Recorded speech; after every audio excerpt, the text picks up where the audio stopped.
Salut à tous, j'espère que vous allez bien. Nouvel épisode de Devenir meilleur. Épisode 20 sur 1000. On a encore du chemin, du trajet.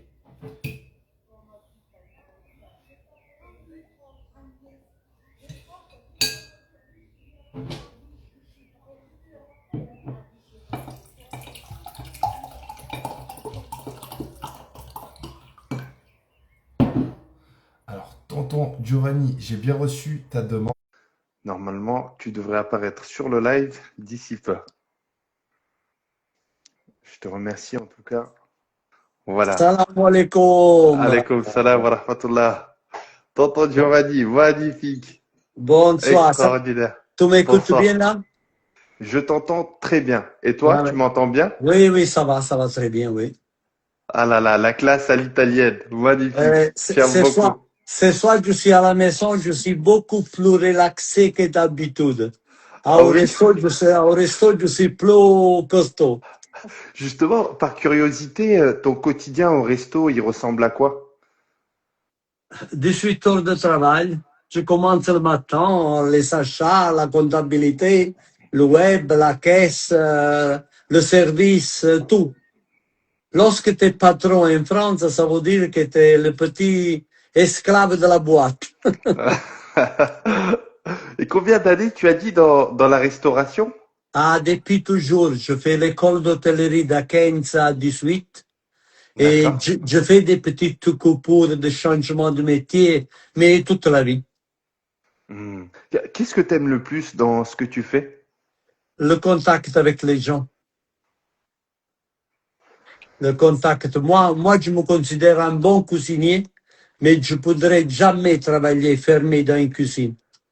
Moi, je sens le besoin physique de casser les pieds aux gens dans la salle. Casser les pieds aux gens dans la salle. Je dois draguer les mamies, je dois chatouiller les papés. D'accord. Extraordinaire. En tout cas, je peux t'appeler tonton Giovanni. Tu peux m'appeler Giovanni comme tu veux. D'accord, très bien. Merci à toi en tout cas d'avoir libéré de ton temps sur ta seule journée libre, je crois comprendre. Oui, oui, Donc, oui, avec un grand plaisir. qui plus est, le soir, comme je t'avais dit au téléphone, le sujet, ça va être devenir meilleur. Donc, Regarde,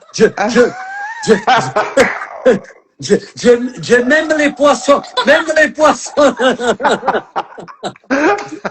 J'ai tout, j'ai toute la famille autour. Allez, dormir, viens. je vois qu'eux aussi, ils aiment bien t'embêter alors, comme toi tu aimes J'aime bien même embêter les les gens. poissons rouges qui me regardent là. Viens à dire bonsoir, toi aussi, dis coucou tonton, dis. Voilà, dis coucou tonton. Là. Coucou, Allez, dehors, viens, coucou. fermez la porte. Allez, bonne nuit à tout le monde. Dai, demain à l'école. Viens, Sophia. Allez, bisous. Allez, à demain, dai. Bisous, bisous. Allez. Ah, c'est beau, c'est beau, c'est magnifique.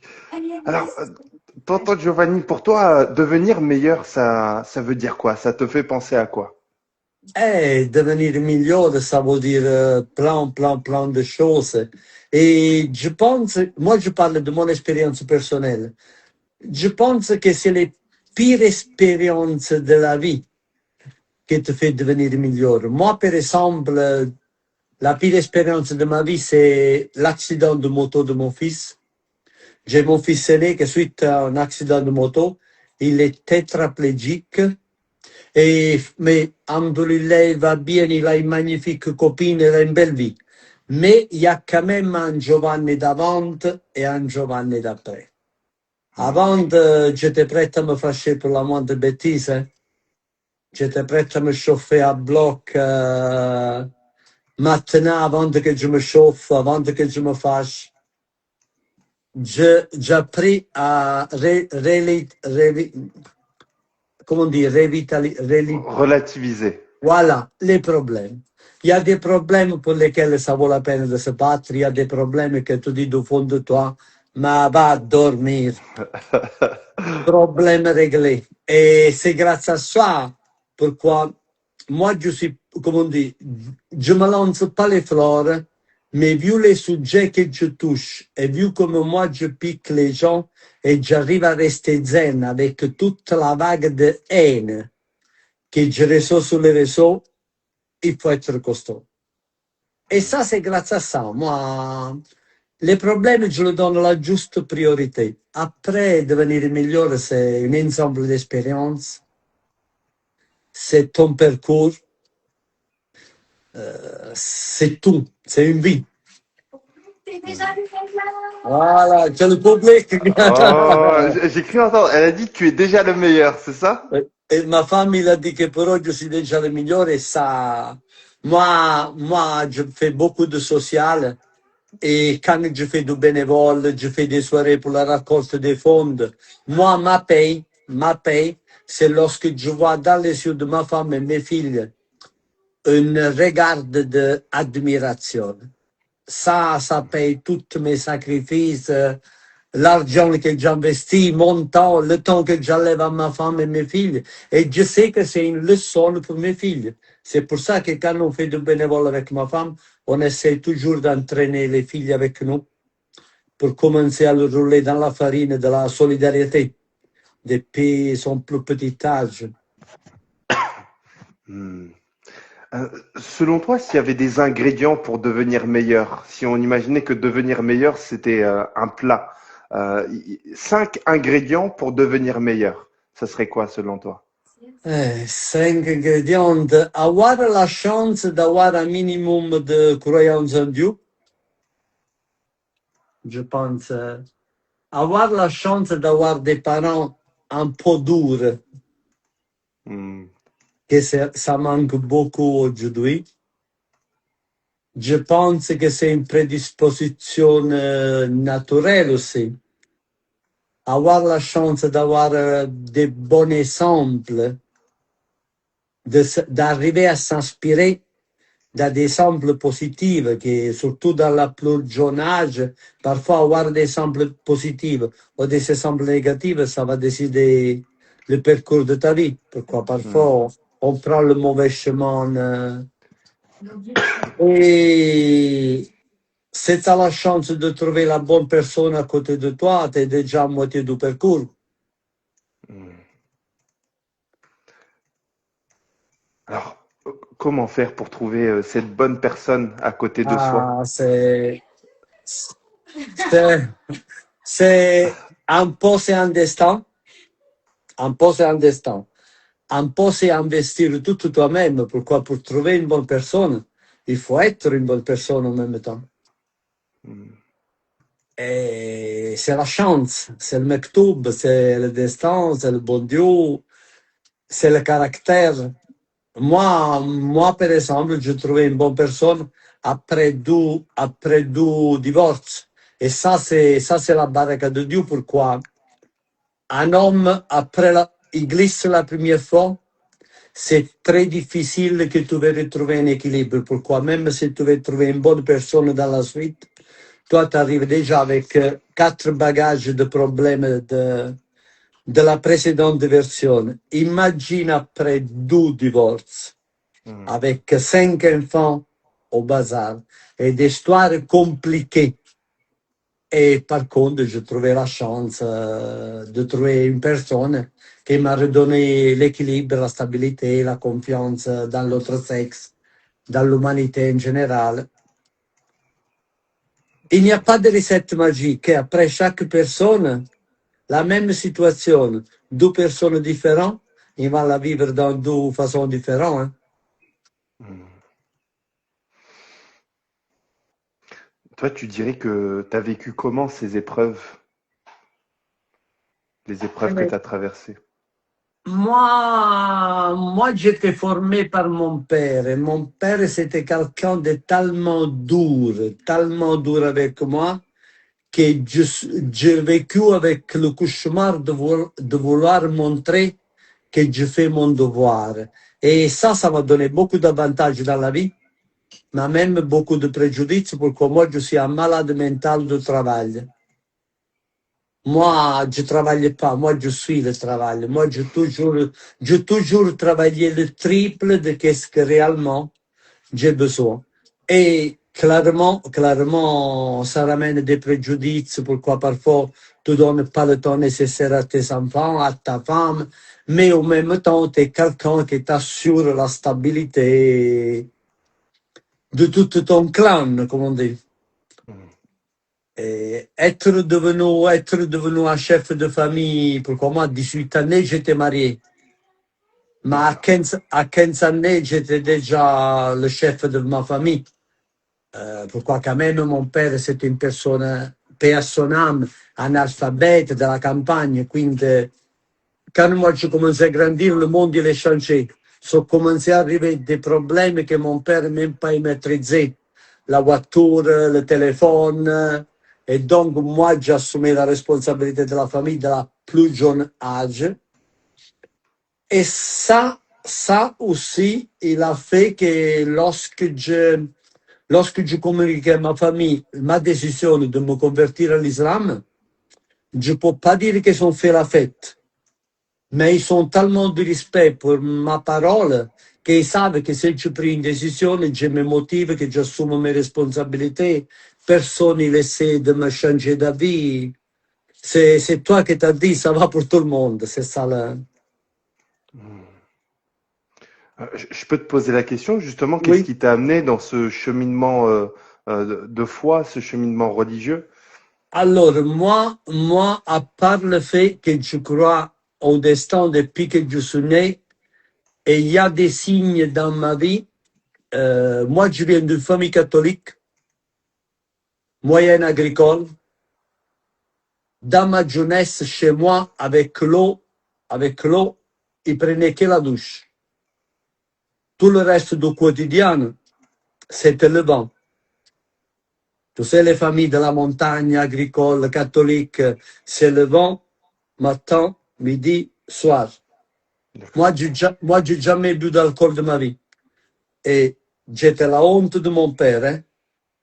Et mon père, parfois, me mettait des tartes, il me disait, celui-là qui ne boit pas un verre devant la table, ce n'est pas un homme, pourquoi c'était la honte à l'époque, un garçon. Et plus que ça, je ne sais pas si tu peux toucher ce sujet, mais moi, quand je me suis converti à l'islam, je me suis rendu dans une clinique en Suisse, et c'est là-bas qu'on a découvert que moi, je suis déjà né. D'accord, waouh. Pourquoi moi, je savais même pas qu'est-ce que c'était. Et le médecin, il m'a dit, toi, tu l'as déjà fait. Je dis, non, donc, moi, je suis né à la maison. La première fois que j'ai vu un médecin, j'avais 15 années. Alors là, ils me sont examinés et ça se voit que c'est naturel. Incroyable. OK. Et ça, c'est les signes. Mais qu'est-ce que ça m'a ramené à l'islam? Moi, je me suis marié de très jeune âge.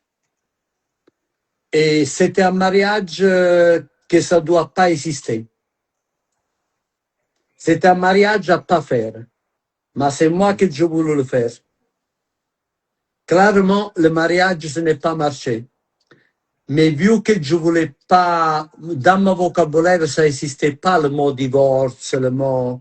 Donc, avec ma ex, on avait trouvé la parade. Moi, j'ai quitté les maisons, je partis en Suisse. Mais ce n'est pas pour du travail, pour de l'argent, pour rester loin. Dans le fait, nous sommes séparés. Nous sommes séparés. Ma personne est au courant. Donc, chaque fois, je reviens à la maison. Et à l'époque, j'étais catholique. J'habitais 4 années en Suisse toute seule. Mais c'est la chance que j'ai jamais bu d'alcool, jamais de substances illicites. Mais j'étais tombé vraiment au plus bas de ma vie. Une soirée, j'étais en train de me promener. Je rencontrais une fille marocaine. Et quand il a commencé à me parler de l'islam, pour moi, c'était l'amour. Pourquoi? C'était ce que moi j'avais rêvé toute ma vie et je n'avais pas trouvé. Quand il me parle de la famille, la fidélité, le partage, le respect réciproque, c'était moi. Malheureusement, dans la vraie vie, cette personne s'est révélée quelqu'un que le Coran il choisit que les pages que ça le plaît. Donc, après 10 années, je me suis divorcé. Je trouvais une autre femme musulmane. Ça fait 20 années ultérieures que nous sommes ensemble et je suis toujours la personne plus heureuse, contente et satisfaite d'être musulmane. Et plus que ça, moi, j'exploite à fond mon pouvoir d'essayer de faire une cohésion entre les communautés. Pourquoi moi, je suis quelqu'un de très intéressé par la religion. Donc, j'ai des connaissances de la religion catholique moyenne haute et de la religion islamique aussi. Donc, quand j'ouvre le discours, le débat, quand je me casse la gueule avec quelqu'un, je sais de quoi je parle. Que la plupart des fois, les gens qui cherchent la bagarre sur les réseaux, dans les deux cas, hein, soit côté musulman, ils savent ni où il est l'église, ni où il est la mosquée. Pourquoi une personne qui respecte sa religion, il respecte la religion de l'autre, avant de respecter la sienne. Il respecte son voisin par rapport à sa religion, avant de respecter la sienne. Et c'est ça la grosse histoire de ma conversion. Je me considère pas un pratiquant à l'extrême, mais je fais du bien tous les jours. J'essaie de pas, comment dire, je travaille que dans la l'aile. J'essaie d'être la personne la plus positive possible et de profiter de la notoriété que le bon Dieu et ma communauté m'a donnée pour essayer de faire passer un message de tolérance, de bienveillance, de solidarité entre les peuples. Et moi, je suis un homme qui se considère plus marocain qu'italien. Et le plus grand amour de ma vie pour un peuple, c'est le peuple algérien. Donc, moi, je suis à la douane entre la Corée du Nord et la Corée du Sud. D'où je me tourne, il y a les bombes. Alors, juste avant, Giovanni, tu as parlé du respect. Le respect pour toi, qu'est-ce que c'est? Qu'est-ce que ça veut dire le respect? Le respect, c'est très facile et très complexe. Le respect est la liberté. Il faut comprendre c'est quoi la liberté. Pourquoi aujourd'hui, malheureusement, la liberté, on l'interprète sur le fait je fais qu'est-ce que je veux. Non. La liberté, c'est savoir c'est où ta limite de la tienne et c'est où ça commence la liberté de ton voisin. Pourquoi moi, je suis chez moi maintenant et je pourrais mettre la musique à toute puissance. Mais peut-être qu'à côté, il y a le voisin qui se lève à 4 heures demain matin et voudrait dormir. Pour moi, le respect, c'est ça. Savoir où ça finit ta liberté sans rentrer dans la liberté de celui qui est en face de toi, ton voisin, ta femme, ton fils, ton père, ta mère, ta communauté.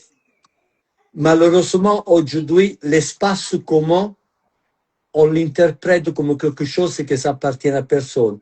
Non, ça appartient à tout le monde. Moi, je suis contre, par exemple, que la liberté, le droit de blasphémer, le droit d'insulter à notre religion. Lorsque tu insultes notre religion, tu blesses des millions de personnes. Pourquoi tu l'appelles liberté? C'est ça pour moi le respect. Arriver à garder tes limites, à pas blesser la personne, essayer d'exprimer qui est en face de toi, arriver à faire la remarque avec un certain douceur et pas avec que je vais te méprimer ou je vais essayer de t'humilier. La personne sur deux, moi, dans ma précédente vie en Italie, j'avais un statut social très, très élevé. Pourquoi je fais 20 années de restauration plus haut que les étoiles. Donc, mes amis, c'était des personnes avec une grande culture, avocats, notaires. Lorsqu'on se met à table, je me rends compte qu'eux, ils me laissent parler 4 heures. Et lui m'écoute. Après, lui dit 2 mots, il m'a enterré tout ce que je dis dans 4 heures. Je sais que ça vaut rien. Et ces 2 mots, ils sont plus de poids de mes 4 heures de blabla. Mais il m'a laissé parler pour 4 heures. Il m'a écouté avec la patience. plus tu es sûr de toi-même, plus tu laisses l'espace aux autres. Moins tu essaies de montrer ta valeur. Moi, les gens ils me disent, toi, tu n'es pas italienne. Oui, d'accord. Moi, je suis tellement italienne que qu'est-ce que je dois te montrer que je suis italienne? Toi, tu es italienne et tu vends du kebab. Oui, moi, je suis italienne et je fais du chinois. Moi, lorsque je vais dans le resto géré par des Tunisiennes, pour des Marocains qui font la cuisine italienne, c'est lui qui va s'habiller en italien, il va essayer de parler en italien, il va mettre le drapeau italien. C'est lui qui doit montrer d'être. Moi, je ne dois pas le montrer. Moi, je peux me mettre là déjà le gandora, je reste en italien. C'est ça. Ah, c'est fort ça. Plus tu es sûr de toi-même, plus tu laisses la place aux autres. Mais c'est normal. Hmm. Moi, j'ai appris cette leçon. Moi, je suis grandi avec le film western. Il y a un film qui m'a appris quelque chose. C'était quatre mecs qui doivent faire un braquage. Un des quatre, il s'est fait. Donc, le chef, il a embauché un garçon. Mais les deux autres associés, ils harcèlent son chef qu'il veut que lui doit le défier pour le tester. Et son chef dit non, moi je m'assume la responsabilité. Et les autres non. Et à la fin, les deux disent chef, mais pourquoi tu lui donnes toute cette confiance? Il a dit lui, il est tellement costaud qu'ils n'ont pas le besoin de le montrer. Hmm. C'est ça.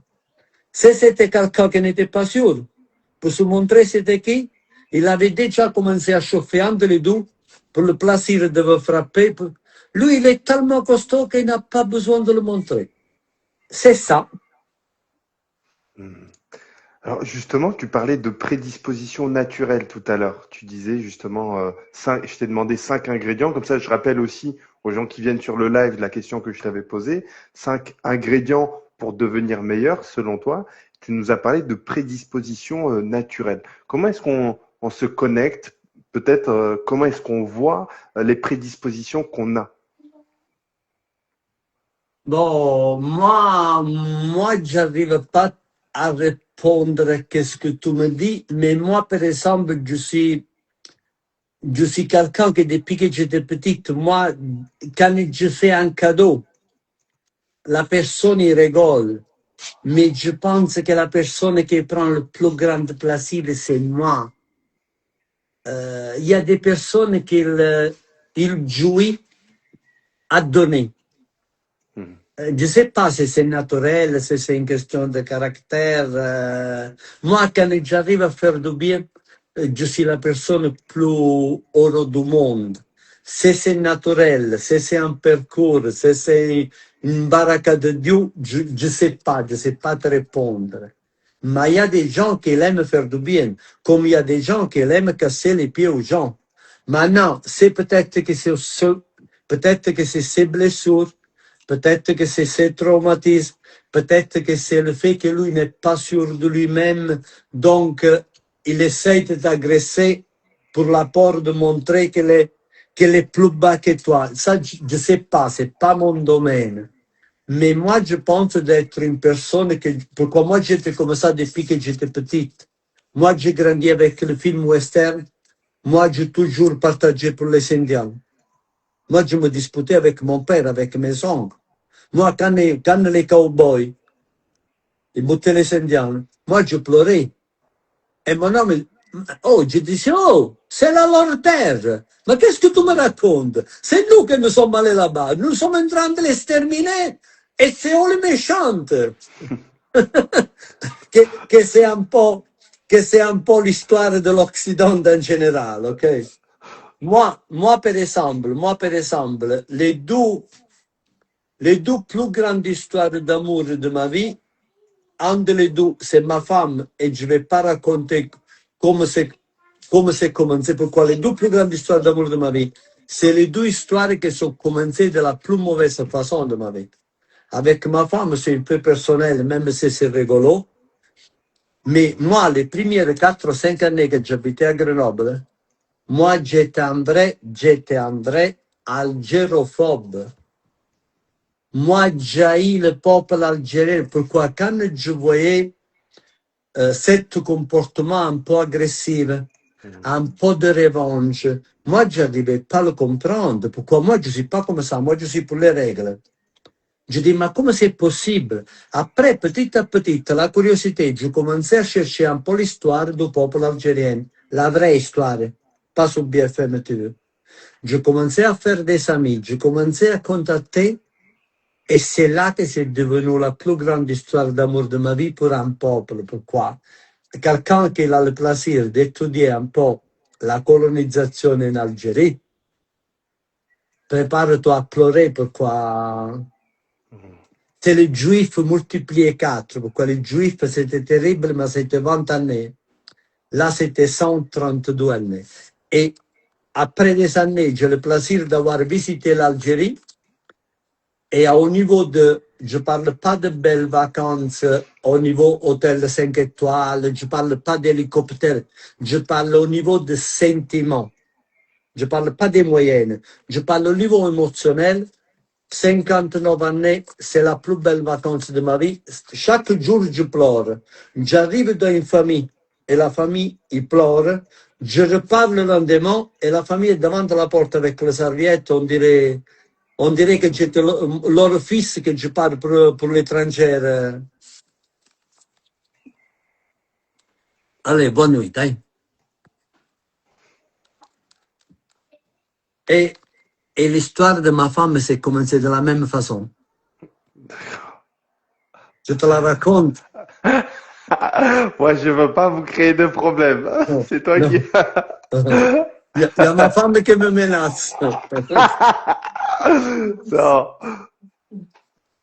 Il y a ma femme qui me menace. Après, on va On faire va une laisser live ça comme un privée. secret. On va laisser ça secret entre vous. On va respecter ça. Hum, et tu vois des différences entre les Algériens et les Marocains? Oui, bien sûr qu'il y a des différences. Pourquoi chacun. Euh, il faut faire une grande séparation. Moi, je suis le maghrébin, plus maghrébin de la terre. Pourquoi moi, j'habitais à Touran avec les maghrébins, parmi les maghrébins, comme les maghrébins. Moi, dans ma vie, je enduré. Qu'est-ce qu'il a enduré? Quelqu'un qui est arrivé du Maghreb, clandestin, sans papier, juste d'avoir la nationalité italienne. Moi, j'ai vécu, qu'est-ce qu'il a vécu lui? Multiplié 15. Pourquoi moi, j'étais parmi les Maghrébins et j'ai toujours pris le risque d'aller en prison pour aider les gens à régulariser la situation. Tout ce qu'il y avait à faire, je le fais. En Italie, en Marocain, en Algérien, en Tunisien, ça change le 0,1% de la même personne au bled. Il faut jamais généraliser. Mais en France, c'est une autre planète. Moi, j'ai du mal à reconnaître un Marocain qui est né en France, qui habite en France, avec un Marocain du Maroc ou un Marocain de l'Italie. Je ne sais pas qu'est-ce qui se passe dans ce pays. Je ne sais pas si c'est le passé colonial. Je ne sais pas si c'est... Mais moi, ici, je le vois très, très, très, très, très différent. Par contre, si je vois des différences entre le Maroc et l'Algérie, pas grand-chose. L'Algérie, je l'approche un peu plus à la culture turque. D'accord. Et c'est un compliment pour moi. Hein. Moi, c'est un compliment. Pourquoi moi, j'ai une admiration pour le peuple turc qui n'a pas de limite. Et je pense que c'est bien mérité. Pourquoi jamais de ma vie j'ai écouté quelques faits au téléjournal avec de la jeunesse turque. Tout le monde y bosse, tout le monde... et surtout sont très communautaires. Ils s'aident beaucoup entre eux. Que par contre, en général, au Maghreb, si tu ouvres un magasin à glace au pôle Nord, après 3 jours, tu as 5 magasins à glace à droite, tu arrives à en trouver 10 plus débiles que toi, qui s'installent à côté de toi. Ouais, Je vois. ok. Et après, le peuple marocain, il est plus doux. Moi, le peuple marocain, je l'approche plus à l'italien du Sud. C'est un grand débrouillard. C'est quelqu'un qui se réveille le matin et dit aujourd'hui, c'est quoi le métier que je vais faire pour mettre la gamelle sur la table, comme on dit. Plus débrouillard. Le peuple algérien, suite à son passé, il est beaucoup plus fier, plus... Mais des grandes différences, non. De toute façon, le Maghreb, c'est le Maghreb. Au bled, je vois presque pas de différence. C'est clair que le Maroc, c'est un pays plus ouvert au tourisme, ça fait longtemps. Donc, c'est un pays beaucoup plus occidentalisé, comme on dit. Et ça peut être un compliment ou ça peut être un défaut. Ça dépend de qu'est-ce que tu aimes. L'Algérie, il est encore beaucoup plus authentique. Pourquoi? C'est un pays encore beaucoup plus fermé à les étrangers. Par contre, comme on dit, au niveau... Moi, je pense que la plus grande chance, je dis, pour moi, le Maroc, c'est mon peuple. Pour moi, la plus grande chance qu'il a le Maroc, c'est le roi. C'est le roi. C'est la boîte, c'est à lui. C'est sa boîte. Que par contre, le Maroc, ce n'est pas un pays avec des ressources naturelles énormes. Et par contre, comme on dit, pourquoi il y a un intérêt personnel. Il y a un intérêt personnel. Comment est-ce que vous dites? C'est à lui. Il a hérité de son père. C'est à lui, il doit le laisser à son fils. Et par contre, l'Algérie, ce n'est pas un pays. L'Algérie, c'est un continent. L'Algérie, c'est un continent. Mais ça change. Moi, les dernières 3 années, en France, sans salut à l'Algérie. En France, ça se voit que l'Algérie est en train de changer. Pourquoi? Il n'y a pas une semaine qu'il n'y a pas un festival algérien et moi, je me le fais presque tout. Je te dis que j'aime le peuple algérien et tu vois des produits de production algérienne maintenant que ça manque rien pour la qualité européenne. Moi, je trouvais là-bas des producteurs de fromage. Fromage français et fromage italien. Je trouvais des producteurs de fromage qui sont produits dans ma petite région au sud de l'Italie. Et je ne dis pas que c'est la même chose, mais du costaud. Alors, justement, on a Faiza qui nous dit... Tu vois ça? Ah ça, oui. Ça, c'est un produit algérien. Ça, tu mets ça dans la machine à lessive. D'accord. C'est de la lessive. Tu mets ça dans la machine à lessive. Il est totalement diluible. Que ça reste rien. Ça, c'est pour une machine à lessive. Ça, c'est un produit algérien que j'avais le plaisir de visiter leur stand. D'accord, incroyable. Et l'hospitalité algérienne, c'est quelque chose... Après, peut-être que pour moi, c'était quelque chose de particulier. Pourquoi? En italien, nous les Italiens, dans le monde du Maghreb, nous sommes particulièrement bien accueillis. Algérie, Italie, c'est une histoire d'amour de les années noires. L'Italie, c'est le premier pays qui a reconnu l'indépendance algérienne et on l'a soutenu diplomatiquement à l'échelle de tout. Après, un papy de 60 ans italien, que c'est un vrai musulman, c'est un peu un phénomène, comme on dit. Mais l'hospitalité, ça m'a choqué. Alors, justement, pendant que tu parlais, il y a Faiza qui nous disait et l'Algérie et le peuple algérien vous aime aussi en retour. Oui. Moi, quand les gens me disent qu'est-ce que tu penses de l'Algérie, je m'en fiche. L'Algérie, pour moi, c'est le pays. Et moi, je ne juge jamais le pays. Pourquoi le pays? Tous les pays, les miennes les premières. Il y a du bon, il y a du mauvais, il y a des choses à construire, il y a de la bonne politique. Je m'en fiche. Moi, quand je parle de l'Algérie, je parle du peuple algérien. Quand je parle du Maroc, c'est le peuple marocain. Les pires, c'est les mêmes partout. Alors justement, on entend et on ressent beaucoup d'amour quand tu en parles. Donc ma question pour toi, justement, ma question suivante, c'est quoi pour toi l'amour? Pourquoi ça c'est, ça c'est, là, rappelle-toi que moi je fais 5 années d'école d'hôtellerie, hein. T'es en train Oui, de parler avec un blédard analphabète, mais là. c'est parfait. Avec tes mots, avec ton cœur, avec ton C'est sourire. quoi l'amour? L'amour, C'est c'est quoi quoi pour l'amour? toi? Mais l'amour dans la vie, l'amour dans la couple. L'amour en général. Donc si tu veux choisir l'amour dans la vie, tu peux. Si tu veux l'amour dans le couple, tu peux. Pourquoi l'amour dans la couple, il y a deux amours. Ok. L'amour que dans ce moment, moi, je prouve pour ma femme, je sors du travail, j'ai envie de revenir à la maison. Je fais une bêtise, je sais que j'ai une complice. N'importe quelle bêtise. J'ai un projet, je sais que j'ai quelqu'un à côté. Après, qu'est-ce que moi j'appelle être amoureux? Être amoureux, c'est la chose plus belle du monde, mais c'est la chose plus dangereuse. Jamais prendre des décisions lorsque tu es amoureux. Pourquoi lorsque tu es amoureux, tu es malade. Oh, ok. Eh oui, tu es malade.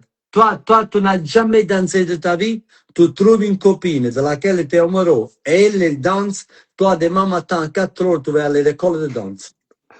Mais ça va durer un mois, 6 mois, une année. C'est un virus, Mhm. ça passe. Donc, vivre, moi je dis, il faut la vivre à plan, mais pas prendre des décisions importantes quand tu vois que tu es amoureux d'une personne. Mhm. Pourquoi ça passe et quand tu reviens toi-même et la personne il revient elle-même, toi tu vas dire écoute, mais moi ça me plaît pas vraiment beaucoup aller danser tous les jours. Hein. Mhm. T'as compris qu'est-ce que je veux dire? Mhm. Et l'amour dans la vie, c'est autre chose. Si on sort de la couple, c'est le partage, c'est l'aide. Et moi, c'est quelqu'un que je n'ai un besoin physique. Moi, dans ma vie, j'ai pas beaucoup d'amis que je peux définir des amis. Mais j'ai trois, quatre personnes, même si c'est dans des pays différents, même si ça fait 20 années que je ne le vois pas, je sais que si je prends le téléphone maintenant et je l'appelle et je dis, j'ai ce problème, lui, même s'il est au mariage de sa fille, il se lève de la table et il va faire le nécessaire. Ça te donne un sens de tranquillité, de sécurité. Après, tu n'as pas besoin. Il ne faut pas profiter de ça. Peut-être que tu ne vas jamais en avoir besoin. Mais toi, tu es là. Moi, par exemple, moi, je n'ai pas l'amour de la voiture. Zéro. Pour moi, la voiture, c'est une machine à laver. C'est une machine à lessive. Mais je sens le besoin mental et physique de savoir que j'ai une belle voiture, pas une belle, j'ai une bonne voiture dans le garage, 100% entretenue avec le plan. Moi, si je reçois un coup de fil maintenant et ma soeur, il m'appelle et me dit ta mère, il est malade, je prends les clés du garage, je vais au garage, je dois pas réfléchir. Mhm. Il y a l'assurance, il y a le pneu. Okay. L'amour, c'est beaucoup de choses, beaucoup trop de choses, Mhm. beaucoup trop de choses. Après, même là, c'est un fait naturel. Parfois, on connaît des personnes qu'on le voit pour la première fois de notre vie et on sent qu'il y a une liaison et on peut leur raconter des choses que peut-être que à ton frère ou à celui que tu considères ton meilleur pote, peut-être que tu l'as jamais raconté. Mhm.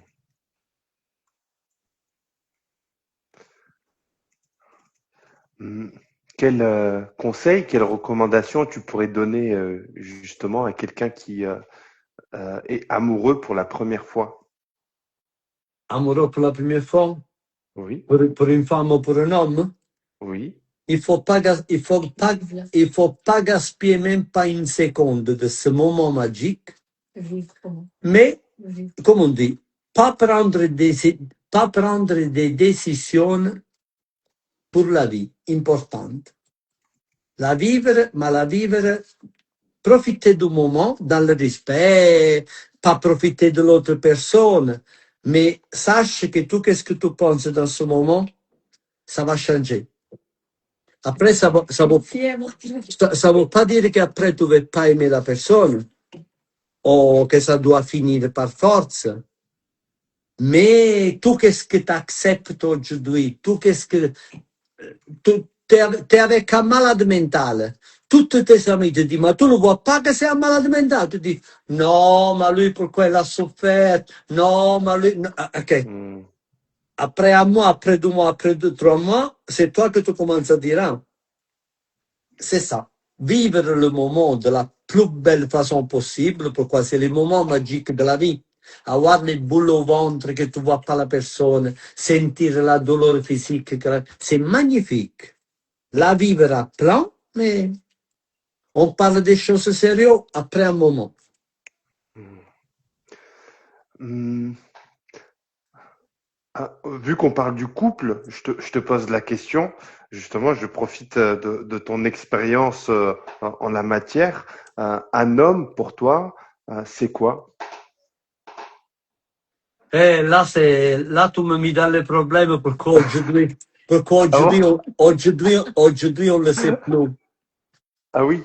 Ouais, moi, grâce à Dieu, je dis, ma femme, il est là à côté de moi qui l'écoute. Grâce à Dieu, ma femme, il est tellement content d'être une femme. Et moi, je suis tellement content d'être un homme que nous, on n'a pas de ces problèmes. Mais aujourd'hui, c'est devenu Hmm. tellement une salade de fruits. Un homme, un homme, c'est ça. Notre qualité, notre meilleure qualité, que c'est une différence de la femme, c'est la force physique. La femme, c'est ça. C'est la réflexion. C'est savoir réfléchir avant d'agir. Nous sommes des bêtes parfois on réagit par impulse. Et nous sommes 100% différents. Nous sommes 100% différents. Mais nous sommes complémentaires. Mais pour moi, un homme moi, j'ai 60 ans. Je viens de l'autre millénium. Mais pour moi, un homme qui ne défend pas sa famille, un homme qui n'assume pas sa famille, c'est pas mon monde. C'est pas. Moi, quand j'écoute dans les couples, le mot 50-50, j'ai mal au ventre, ça me fait mal la viande. 50-50. Mais donc, nous sommes associés. Donc, nous sommes associés. Ma femme, il est là. Moi, quel que ce soit que je fais dans ma vie, c'est à mon nom et à son nom. Mais ce n'est pas pourquoi je dois la payer. Pourquoi on ne sait jamais qu'est-ce que ça va m'arriver. Je dois penser à son avenir et ses enfants. Si jamais un jour ça m'arrive quelque chose. Mais si je dois réfléchir, j'achète une voiture. Comme je fais pour pas la mettre au nom de ma femme, mais qu'est-ce que tu fais ensemble? Je critique personne, mais vous pouvez pas faire la comparaison de mes 60 années avec tes 35 et avec quelqu'un qui est avant. C'est des mondes différents. Avant, c'était comme ça. Le papa, il assumait la responsabilité de la famille. Après, le fait que c'est la femme qui commande, ça vient de l'époque du Néandertal. Hein? Okay. C'est la femme qui décide. Mais une femme, c'est la douceur. C'est le savoir faire arriver à dire à l'homme qu'est-ce qu'elle voulait faire. Un homme ne cherche pas la confrontation. Non, la femme, il te convainc. Toi, tu voulais aller à la mer, elle voulait aller à la montagne, après 10 minutes, tu te trouves à dire que tu voulais aller à la mer. Après, on dit, mais pourquoi je dis que je voulais aller à la mer? Non, non, non, on l'a vu comme ça. Mais moi, je suis contre toute cette histoire aujourd'hui de féminisme, c'est devenu, ça a gâché ça a gâché le sens de la vie. Et le résultat, nous sommes en train de le voir. Le résultat, on le voit. Il n'y a plus... Alors, une question en lien avec ce que tu as dit au tout début. J'ai encore deux questions et après on va s'arrêter là parce qu'on arrive Merci bientôt à la fin beaucoup. de notre moment de partage. Ma question, c'est, tu disais avoir grandi avec un papa qui était très dur, paix à son âme. Comment on fait quand on a grandi dans la dureté pour devenir plus doux en grandissant? Pluto, allora, moi, mon père, qu'est-ce que la seule chose que, pourquoi lui, qu'est-ce qu'il a fait? Il a fait convaincu de faire du bien. Et sur beaucoup de choses, il a fait du bien. Ma mère, il n'avait pas le droit de me faire les câlins, hein, parce que lui disait, les enfants, les câlins, il faut le faire quand tu dors. Pourquoi si tu lui fais les câlins quand il est réveillé, lui, il comprend que tu l'aimes et il bosse plus. Hmm. Il fait plus son devoir. Ça m'a rendu beaucoup faible. Pourquoi c'était trop, c'était exagéré. Donc, ça m'a rendu beaucoup faible avec mes enfants. Moi, je suis le papa plus débile que ça existe sur la terre. À moi, mes enfants, c'est me dit qu'il a envie de brûler la maison, je vais tout de suite acheter un litre d'essence et un briquet. Et ma femme me pète les plans, parce qu'elle me dit non, il faut que tu sois un peu dur, compte pas sur moi. Mais un homme migliore, bien sûr che te rend vivere alla dure, bien sûr que te rend un homme. Ça fait mal dans ce moment, soit pour toi de le vivre. Je pense que ça fait mal même à un parent être dur avec toi. Mais s'il n'y a pas de règles, s'il n'y a pas de devoir, comment fait un homme ou une femme pour construire lui-même? Aujourd'hui, la vérité, à mon âge, à 15 années, on était des hommes. Par contre, la grosse catastrophe, que nous à 15 années, on était des hommes, les filles, à 16-17 années, ils étaient des bébés. C'était des bébés. Surtout au niveau physique. 40 années en arrière, à 15 années, les filles, ils étaient des bébés. Aujourd'hui, à 10 années, au niveau de la viande, au niveau du physique, c'est des femmes. C'est vrai que moi je trouve qu'ils sont beaucoup plus mûrs qu'avant. Mais au niveau mental, je trouve qu'il est avancé de 20%. Au niveau physique, il est avancé au 100%. Mais c'est le problème que les garçons ils sont régulés. Aujourd'hui, une fille de 16-17 années, une fille bien, une fille normale, s'il va se trouver un mec et il a envie de sentir un minimum de mec à côté d'elle, il doit se mettre avec un garçon de 26-27 années. Pourquoi s'il se met avec un mec de son âge, il va faire la babysitter, la plupart des fois.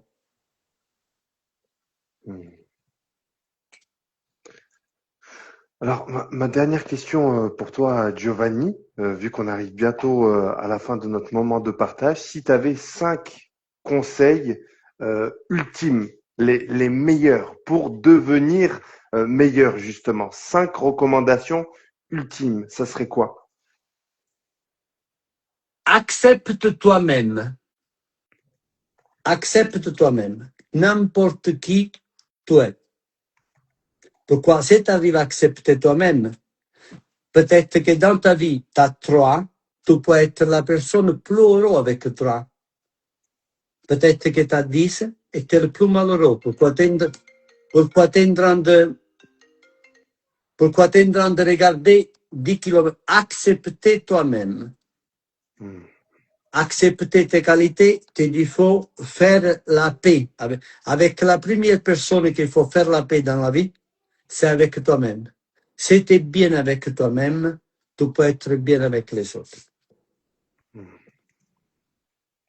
Faire une évaluation très honnête de tes capacités et si tu décides d'être être une personne gentile, c'est donner à tout le monde. Pour être une personne gentile, il faut seulement que toi, tu es toi-même. Moi, dans 5 années, je te rencontre et je te dis, est-ce que ce soir-là, on a fait une live? Il y a deux possibilités. Ou tu me dis oui, ou tu veux me dire Giovanni, je ne me rappelle pas. Pourquoi c'est la vérité. Être une personne méchante, ce n'est pas donné à tout le monde. Pourquoi être une personne méchante, il faut être très intelligente, être un bon joueur d'échecs, avoir une mémoire comme un ordinateur. Pourquoi si je te dis mensonge aujourd'hui et tu me poses la question dans 7 jours, il y a fort probable qu'aujourd'hui je te dis blanche et dans 7 jours je vais te dire rouge. Donc, si tu as envie d'être gentil, sois toi-même. Si tu as envie d'être méchant, il faut que tu sois l'auteur. Autrement, tu vas être... Moi, je reçois des commentaires blessants que quand je vois le commentaire, j'ai envie de pleurer. Mais j'ai envie de pleurer pour lui. Pourquoi il ne se rend pas compte qu'il est en train de se auto-humilier. Si dans ma maison, nous sommes toutes rouges, je me dispute avec toi, il faut que je t'insulte que toi, tu es verte. Je ne vais pas te dire t'es rouge, que tu vas me dire, oh, mais chez toi, c'est le rouge impérial. C'est dans ce sens-là. D'accord, très bien. Arriver à avoir la foi en Dieu, ça aide beaucoup. Pourquoi? On dit les lois, on dit les règles, on dit les traditions. Qu'est-ce qu'ils gardent vivante une civilisation, une famille, un groupe? C'est un minimum de croyances religieuses. Quand il n'y a pas de croyances religieuses, même s'il y a des règles bien écrites, ça c'est permis, ça c'est interdit, l'être humain, il aime beaucoup, beaucoup, beaucoup plus l'interdit. Toi, tu es musulman. Oui. Et moi, quand je taquine quelqu'un, je dis, hey, halal, c'est très bien, mais haram, c'est très bon, hein. Ça, c'est l'être humain. Et nous sommes à 3. Je dois arriver à 5. Alors, pour moi, on est même à 4, hein, parce que tu as Ouais. dit accepte toi-même, accepte-toi Oui, toi-même. oui. Et après, Accepte. tu as dit fais la paix avec toi-même, au final. Fais une évaluation honnête de tes Oui. capacités Oui. et arriver à avoir la foi en Dieu. Par exemple, pour moi, ça c'est juste une entre parenthèse. Pour moi, le gros problème des profils anonymes sur le web, les profils anonymes, c'est le problème du web. Mais moi, le profil anonyme, je fais 3 niveaux. Si toi, tu fais du bien et tu as un profil anonyme, moi, je l'appelle timidité, je l'appelle la baraka de Dieu, si tu fais du bien. Si tu te comportes normal, tu dis ton point de vue, tu blesses personne, tu t'exprimes poliment, mais tu ne montres pas ton identité, ça veut dire que tu es une personne réservée, tu es une personne qui, dès que l'anonymat il passe dans la méchanceté, moi je te dis, toi, tu es un microbe et tu es un lâche. Pourquoi c'est facile de faire du mal à les personnes quand la personne ne savent pas qui tu es. Moi, dans les lives, quand je vois que quelqu'un est sincère, je le piège. Je dis, je peux te faire une proposition, oui. T'es sûr, oui. Alors, je te fais une proposition. Tu me donnes ta parole que tu mets la caméra, je te fais monter dans la live. Disparu. Pourquoi c'est facile à parler quand tu sais que la personne ne savent pas qui tu es. La semaine passée, il y a un Italien qui m'a insulté toute la journée. Il m'a insulté. Mais c'est quelqu'un de vraiment méchant. Pourquoi ils me sont parlé maintenant de lui. Moi, chaque fois qu'il m'insulte, je prends son screenshot du message. Le soir, je fais une vidéo. Je mets les screenshots des messages. Je dis, écoutez ma communauté, il y a cette personne qui m'insulte toute la journée. Est-ce qu'il y a quelqu'un qui le connaît? Il habite en Suisse. Après 30 minutes, je l'appelais sur le téléphone fixe de la maison. Quand il a compris que c'était moi, il bégayait. Après, moi, je suis la personne plus nounou du monde. Mais là, je jouais vraiment le vieux mafieux sicilien. Et en plus, je mets une deuxième couche. Je dis, t'as vu ma communauté? Demain matin, quand tu vas au travail, chaque fois que tu vois quelqu'un avec la barbe, fais gaffe. Il m'a téléphoné sa femme. Il m'a dit, tonton Giovanni, fais-le pour moi. Excuse-le, ce n'est pas méchant, il est seulement débile. Ça, c'est l'anonymat. Une cinquième Recommandation pour être meilleur. 5e et dernière. se forcer, s'obliger de le faire avec plaisir ou de le faire pas avec plaisir, connaître les autres communautés. Il y a une seule chose qui enrichit la culture, le corps et le cerveau de l'homme, connaître les autres cultures. Quand tu connais une autre culture, ton cerveau il double. Pourquoi tu vois une différente façon de voir le monde, une différente façon de penser. Quand tu te mélanges les autres cultures et tu es parmi eux, tu te regardes et tu regardes ton côté du monde et tu essaies de le faire avec les yeux de celui qui est différent de toi. Et tu vois que les choses qui pour toi sont tellement normales, les choses qui pour toi c'est ton quotidien, quand tu le vois de l'autre côté, tu vois que ce n'est pas tellement évident. Moi, je pense que la chose pour être une personne meilleure, essaie tout le temps de côtoyer celui qui est différent de toi. Différent dans la langue, différent dans la culture, différent dans la religion, différent. Plus il est différent de toi, plus il peut te donner. Plus tu peux apprendre à être une personne meilleure. Les personnes qui voyagent beaucoup, les personnes qui travaillent à l'international, les personnes qui sont des relations dans le monde, d'habitude, sont toutes des bonnes personnes. Magnifique. Magnifique. Nous, notre faiblesse, notre grande faiblesse, quand je dis nous maintenant, quand je dis nous, c'est le bloc occidental. L'Europe, Israël, l'Inghilterra et les États-Unis, le bloc occidental. Nous sommes convaincus que nous sommes les meilleurs. Nous sommes l'Empire romain. Dehors le mur, il y a les barbares. Nous, c'est ça. Tout ce qu'il vit, différent de nous, c'est des terreaux. Nous, on juge les autres peuples avec notre point de vue, avec notre façon de faire. Et l'hypocrisie, pourquoi nous, l'hypocrisie, c'est notre plus grande qualité, c'est l'hypocrisie. Pourquoi nous, on choisit les méchants de gentils, les méchantes méchantes. Il y a des méchantes que c'est notre ami, ça va. Il y a des méchantes qui ne sont pas notre ami, ça va pas. C'est ça, connaître. Moi, je pense que connaître les autres cultures, c'est le meilleur conseil qu'on peut donner à la jeunesse aujourd'hui. Voyager, apprendre les langues. Moi, je parle bien espagnol et je comprends très bien l'Allemagne. Quand ça arrive quelque chose au niveau de guerre, au niveau de choses mondiales, je m'amuse à écouter les infos des pays de l'Amérique latine, espagnol. J'ai dit, oh, mais chez nous, il a dit qu'il y avait la pluie. Là-bas, il dit qu'il y a le soleil. Mais c'est la même plage. Okay.